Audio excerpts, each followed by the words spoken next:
Oh, are we waiting? Who else has come? Oh, there's Christy. Okay, I'm recording, so at least we have this. Um, One thing, well, okay, so if you don't know, this was a new part of Summit, I guess, and it was for two-star diamond coaches and above. And I am really, really excited about this. I was excited to attend, and my expectations were met. And then, so I'm really, really thankful that corporate decided to do this, and really like blessed to be a part of it. Like going into the room as, I mean, I guess I've been a two-star since last year, but I just still felt like out of place and just sort of like a humbling experience that I was able to be there and be a part of it. So I'm really, really thankful for it and thankful that I could be a part of it. And it was, it was a great mix of hearing from top leaders. And it started out with a little mini session from Brendon Burchard. So just kind of an overview of it. Brendon Burchard shared in the beginning, and then we heard from Barbie Klev, Lindsay Matway, Melissa McAllister, who else was there? Hold on. Janelle Summers, Christine Dwyer. So 5 top coaches, I guess. And then also Kim Carver from corporate shared a little piece as well. So really, they each talked about, the top coaches each talked about a different topic, and they got to choose it. And I'm going to go into just like a little bit of detail about that, about each of their topics. But I probably took 20 pages of notes, and I'm not even kidding. So I'm not even going to be able to share everything today that I want to share about it, because it was great. So it was supposed to be 2 to 5. It ended up going 2 to 6 because mostly because the coaches shared beyond what they were supposed to, which was actually really good. It was great to see this intimate setting. I feel like they were really able to say what they wanted to say, because it was really targeted to their peers, and it was a great experience. So if I assume this continues throughout the summits to come, and if so, make sure you make time for it. Make sure you don't schedule other things. There were coaches walking out, and I just thought, are you kidding me? You can't go to the core another time or eat another time? Like, okay, so, and maybe it's just me, but I just thought it was ridiculous. So anyway, I'm going to, like I said, share, and I was lucky enough to bump into Daryl on the way in, so we got to sit together, and I'm just going to say I'm not the best at taking notes. I was not a good student in high school, so this may kind of be all over the place, but I want to share specifically about what Brendon said, because I feel like it spoke right to leaders, beyond what he said at general session. And I just feel really honored that we were able to have more time with him and for him to speak directly to us. But I'm going to share those things. And he did my top 2 takeaways from him. One of them I didn't take as good of notes with, and so I've asked Daryl to share with that. Mostly because it was like an action thing. Like he had to stand up and close our eyes, and I know what the end result was, but I don't remember how he got us there. So if Daryl remembers that, I wanted him to share with that. That one thing, we'll just start with that. So the one thing that he had us do fairly early on in the session was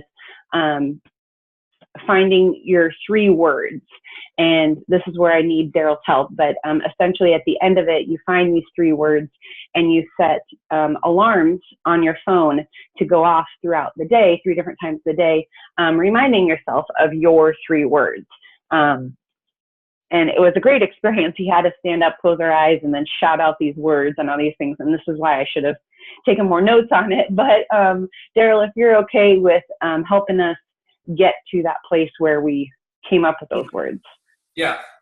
That was such a powerful workshop. And, I'm so excited that Beachbody finally realized that, leadership needs something at a higher level because we can't see this. I mean, especially, at your 10th summit, you need something a little bit different. But, Brendan was so awesome in the general session, right? And then he comes out to leadership. He's like, hey, I got you for an hour. I'm like, yes. So he starts off, about, he talked to us about habits, like the high performance habits. But one thing he said is that the high performers are always asking questions, right? And getting feedback. And that kind of segued into, he was talking about, he has a book called The Charge, which is where this came from. And he talks about in the book how we think of ourselves. In other words, our self-image, it affects what we do. It affects how we behave, and that actually lines up with what I think Ziglar says, which is that you cannot consistently act in a way that is inconsistent with how you see yourself or with who you are. And so what he told us to do was to think of 3 words that, from here on out, define who we want to be as a person, defines our, and these are like character type traits, so you have these 3 words, and that's, you use those and you have your alarms, but you really, that it becomes like your mantra almost, right? And so you want to choose 3 words that define who you are. And, I know that he and I share one, because he told it to us, which is influencer. And I can just tell you that my 3 were powerful, passionate, and influencer. Because, in order to do what I feel I'm supposed to do, those are the 3 traits I have to kind of have in spades, as it were. But, this is so important because the most important talk you have every day is the one you have inside your own head. It's how you talk to yourself. And so, you set these alarms on your phone, or you post them on sticky notes around wherever you are to remind you of who you are, right? These are things that, you can stand in front of a mirror when you wake up and say, I am, I am powerful, I am passionate, I am an influencer. And because what that happens is you will begin to act like those words. You will begin to act your way into those traits. And, that's, for me, like the passion things, the whole Ardent Nation, Ardent means passionate, right? So that's, it's enthusiasm, it's positive, it's optimistic, it's focused on others. It's all these things. Everyone's different. And so we all stand up, right? We all share our words, and you can hear people around you. You want to say hi? Oh, no. Tracy's on the phone, sorry. Yeah, my 3 words were, just to kind of give you a different maybe perspective or whatever, was positive, caring, and committed. So things that you are, but maybe you get away from at times and just need to be reminded of, I guess, to continue on with your day. So thank you for sharing that, Daryl, because like I said, I needed to help get to that place. But like Daryl was talking about, and I believe this is his new book coming out, was going to be called The 6 High Performance Habits. And so I have all the slides from this if you're interested in it, but he shared the 3 personal habits and the 3 social habits of high performers.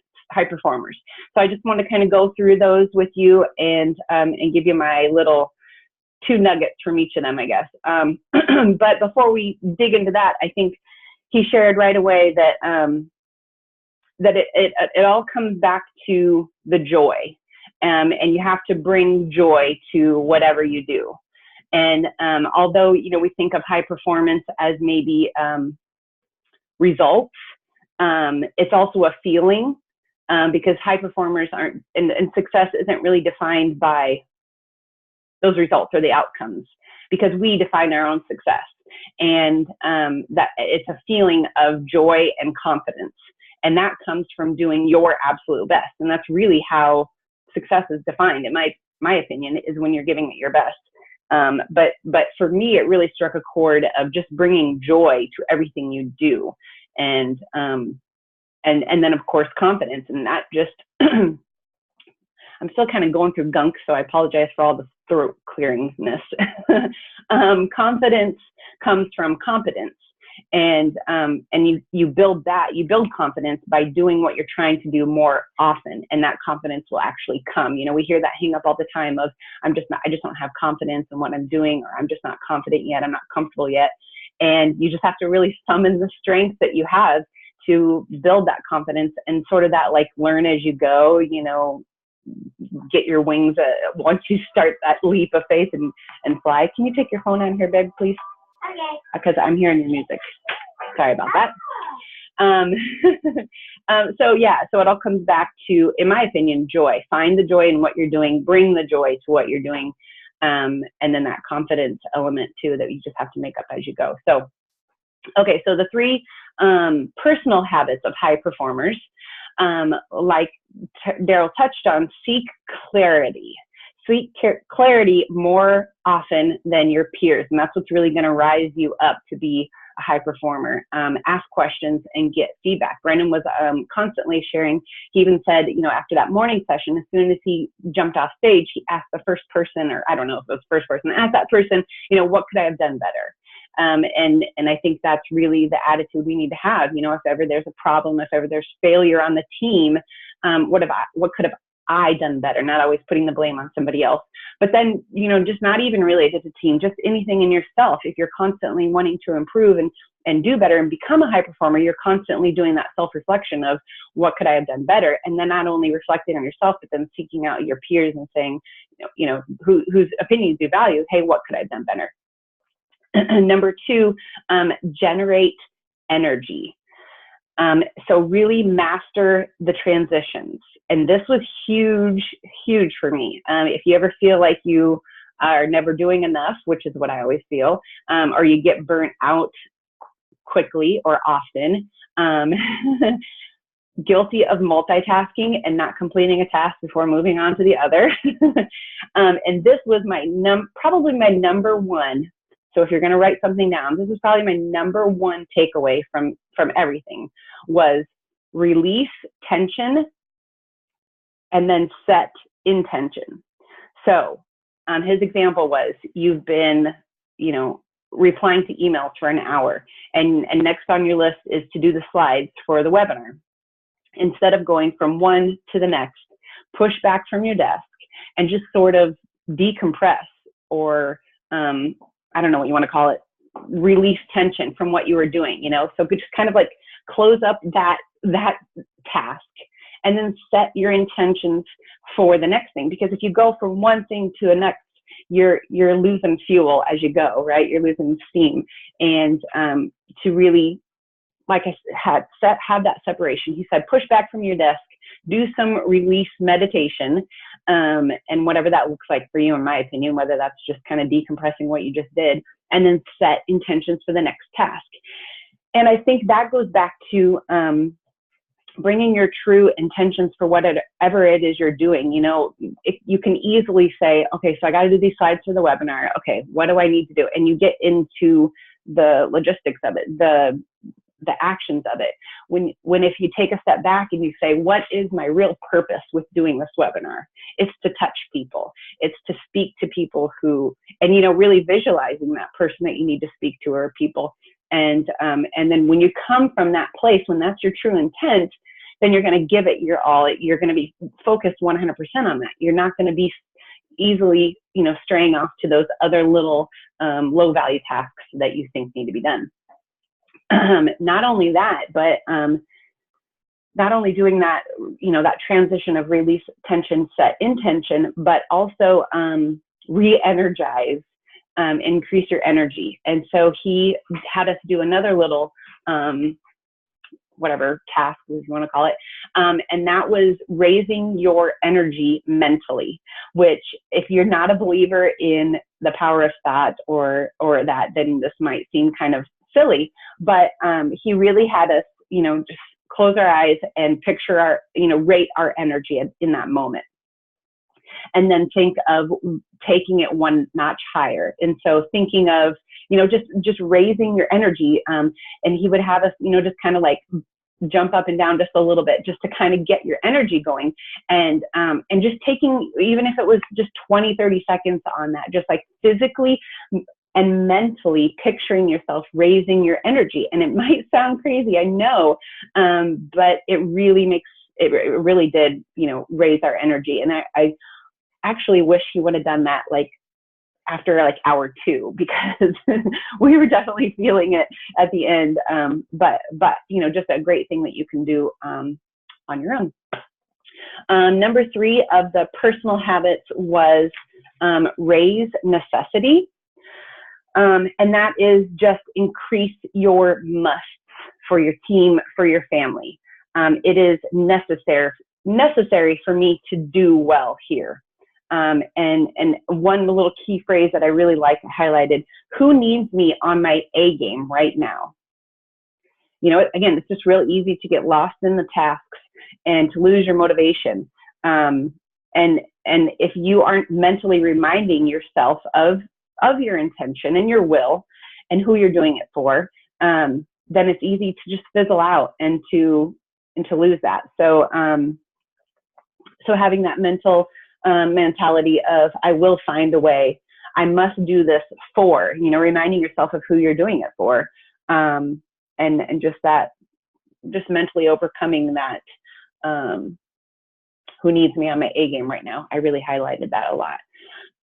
Okay, so the next section, so again, there were overall 6 high performance habits, 3 of the personal, and so now here are the 3 social habits. Number 1 was increase productivity, and he talked a lot about the prolific quality output. Prolific quality output. I need to know my prolific quality output. The thing that I need to do most often. And another phrase he said was, the main thing is to keep the main thing the main thing. And I really, really like that one too.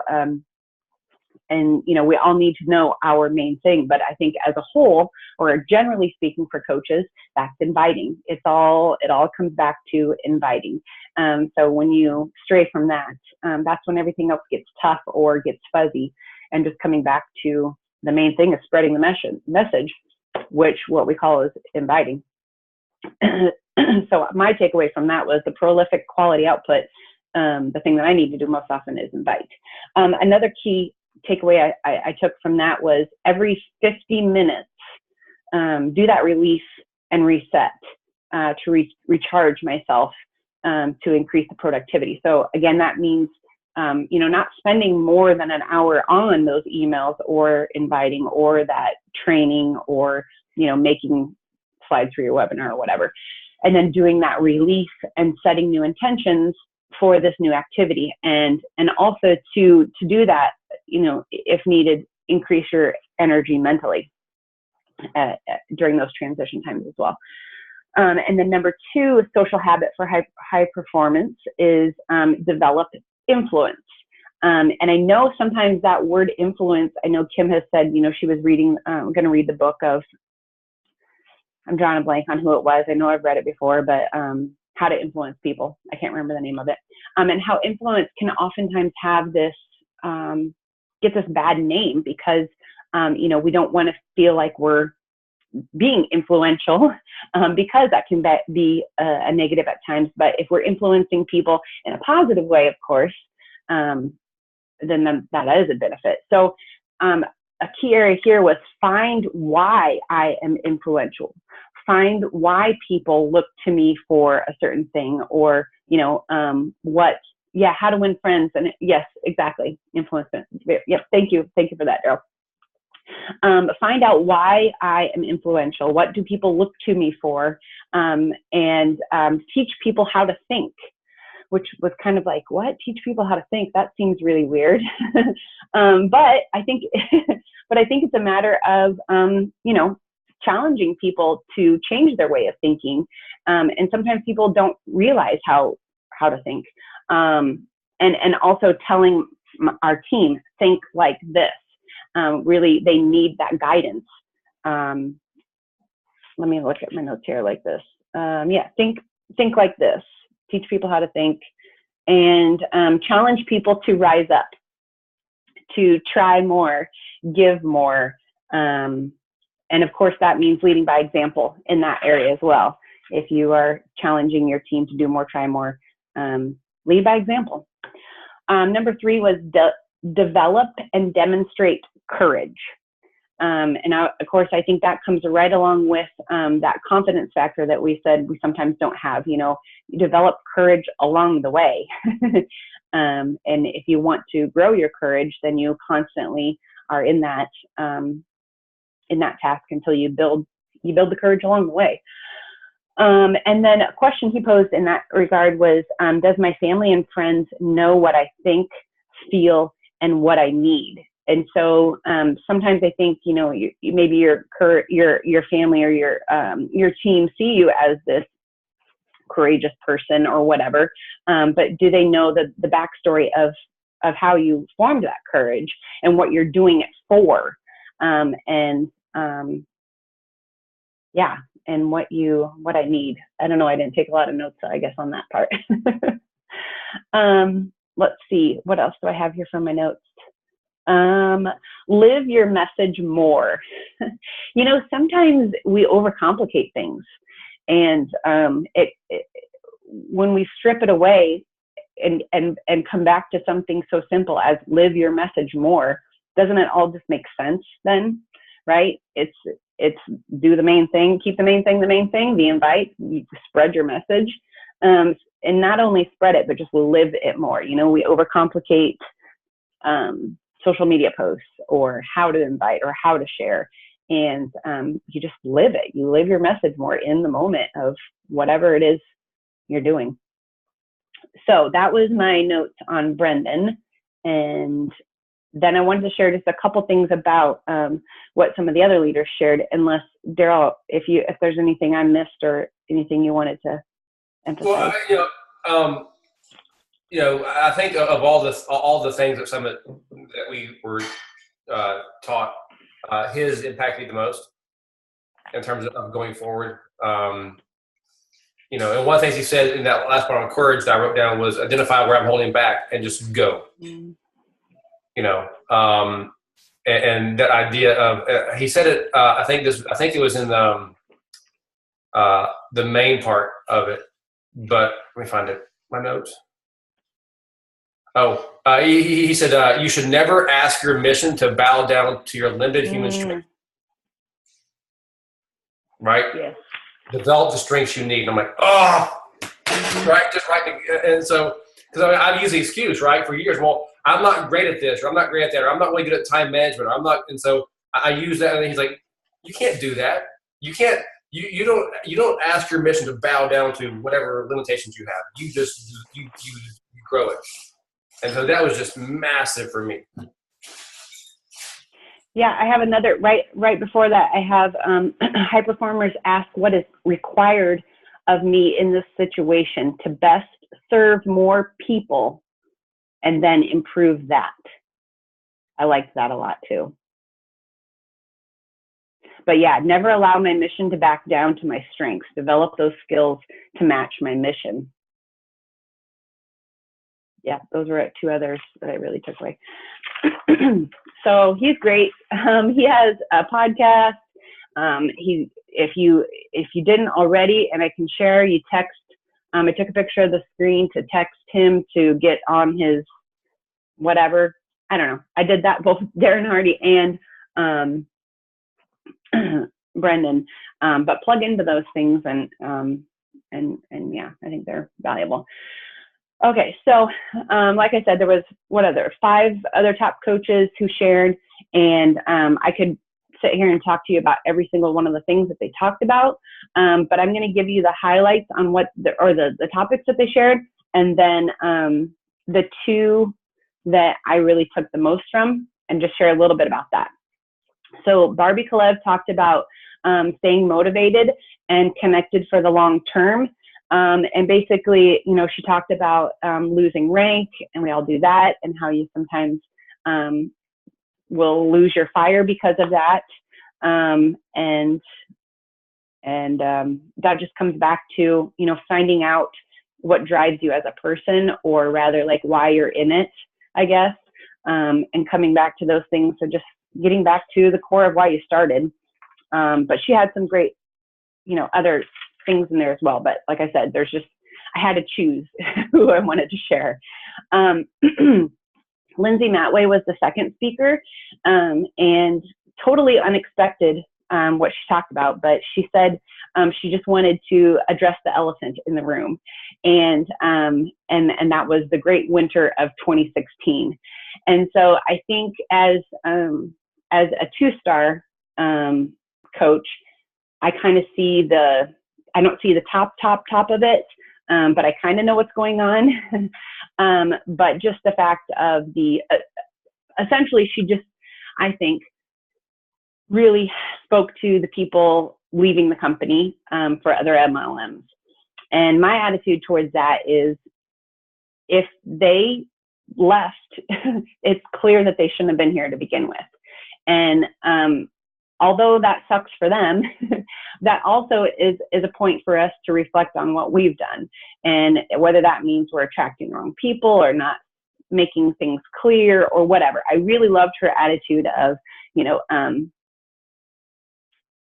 what could have I done better without getting really down on it. You know, I think there's a balance of accepting that those people weren't meant for this, or rather this wasn't meant for them, but also what could I have done better. And I think she really did that well.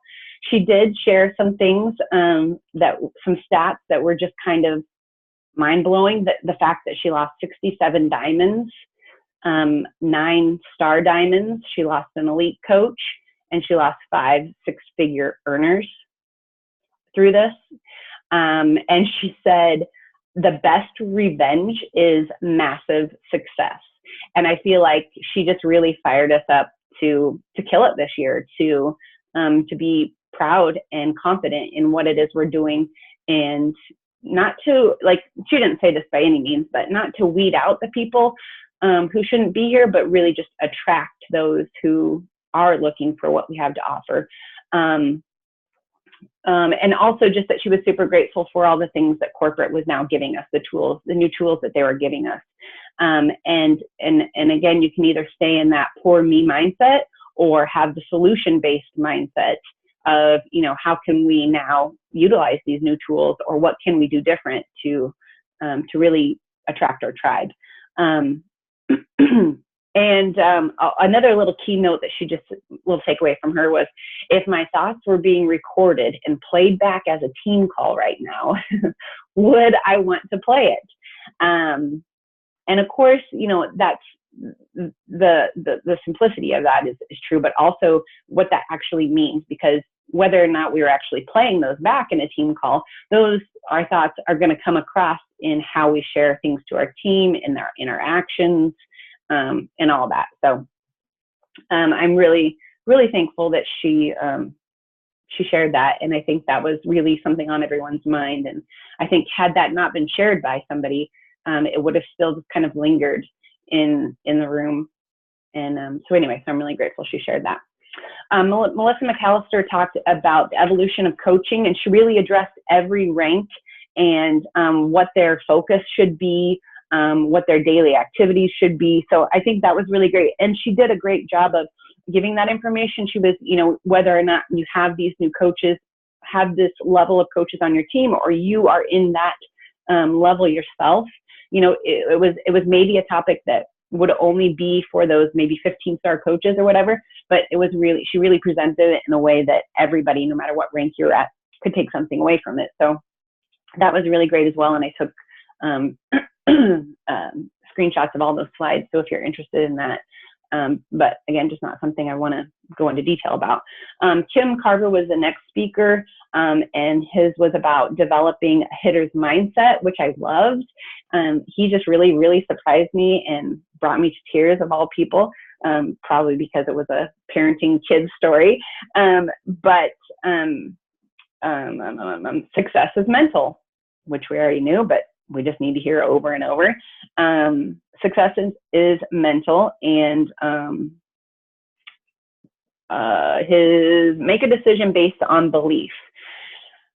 Number one, know the why behind the what, which again, I think we always say, know the why, and the how we'll figure it out. You'll figure out the how later, which is essentially the same thing. Know the why behind the what. And then something I highlighted really, really big, learn to live on purpose. Align decisions to reflect that. So learn to live on purpose, and then align your decisions to reflect that. I thought that was huge. And then his whole batter's mindset, play on the offense, not the defense, and sort of go with the mentality of play the game to win, not to lose. So his story was of coaching his son, and I'm not going to go into the whole story, but essentially when you step into the batter's box, your stance is either playing to win, or you're kind of on that like defensive of like scared of the ball type of thing. And so that was his story is, you either play the game to win, or you play the game not to lose. And there's a big difference. You got to lean in. I always like that phrase, lean in. All right. So Janelle Summers, she talked about recruiting for smart growth. Again, there's tons of great notes on that. My top 2 takeaways were, stop trying to motivate my coaches and just equip them. Encourage them, lead by example.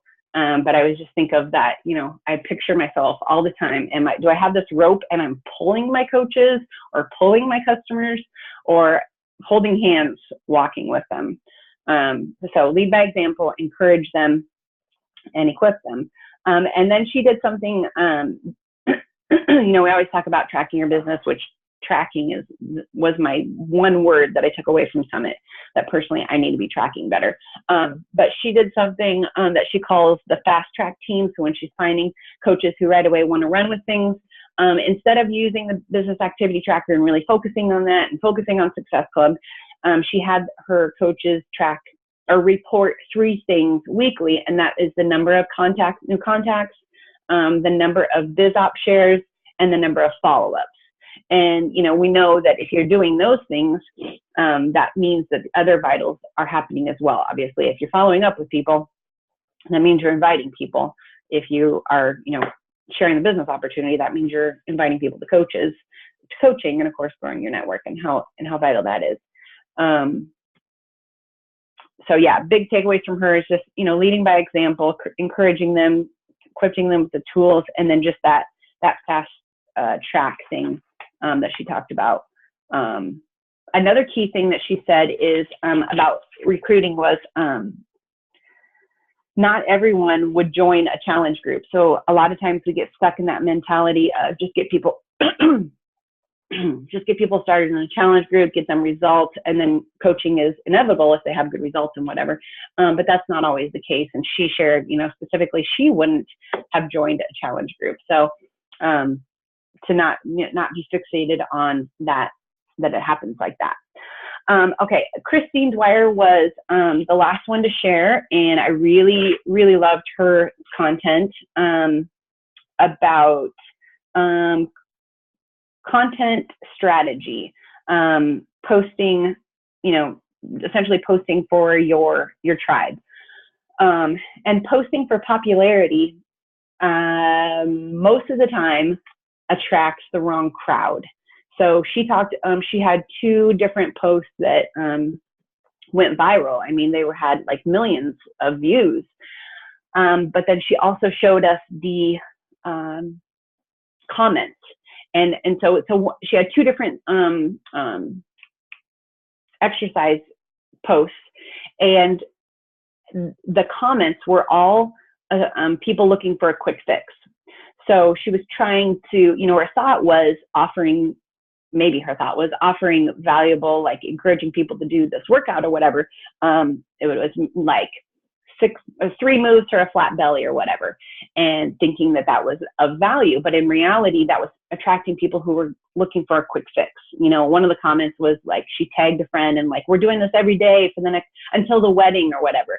And so while those, you know, get a lot of popularity, a lot of likes, we can't just post for the likes or the shares, because if it's not valuable, it's not going to be attracting the right people. So instead, share valuable content, worthy content, speaking to your avatar or your tribe or whatever. And yeah, that was like the big thing that I took away. You know, things like, which dress should I wear? You know, should I get, which hairstyle do you like? Whatever. She called that a touch post. You get lots of likes, but are you really showing who you are, and are you really attracting your tribe?